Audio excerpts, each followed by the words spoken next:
শহীদ দিবস পালন করে তৃণমূল হায় হায় হায় হায় হায় হায় সারা বছর মানুষ মেরে শহীদ দিবস হায় হায় হায় হায় হায় গণতন্ত্রের রক্ষাকারীর স্বার্থে তৃণমূল জবাব দাও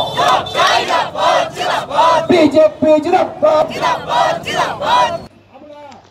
আমি বিত্তবান চাই না, বিবেকবান চাই।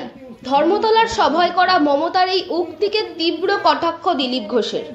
আসানসোলের হটন রোড মোড়ে ওবিসি মোর্চার উদ্যোগে আয়োজিত গণতন্ত্র বাঁচাও সপ্তাহ পালনের ধর্ণা অনুষ্ঠানে যোগ দিয়ে দিলীপ ঘোষ বলেন, দিদি এখন বিবেক খুঁজছেন।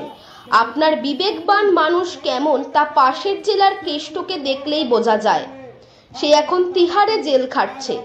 আপনার বিবেকবান তো শেখ শাহজাহান, ভাদু শেখ, সাদ্দাম সর্দাররা।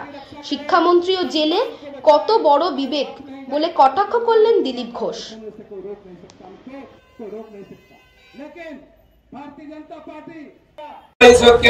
এবার গিয়ে খুব পিড়াপিড়ি করে একজনকে নিয়ে এসছেন। সে কে? সে দুবার হেরেছে উত্তরপ্রদেশে, দুবার যোগী সরকার হয়েছে। তার কোনো কাজ নেই, বেকার ঘুরে থাকে, বলে যাই কলকাতা ঘুরে আসে। তো যার কোনো কাজকর্ম নেই, কেউ পুছে নেই, এরকম নেতা মমতা ব্যানার্জির সঙ্গে আছেন। কেন শিবসেনা আসেনি? কেন স্ট্যালিন আসেননি? কেন বিএসপি আসেনি? কেন এনসিপি আসেনি? কেন সিপিএম এর বড় নেতারা কারাত আসেননি বা ইয়েচুরি আসেননি? কারণ মমতা ব্যানার্জি কেউ বিশ্বাস করে না।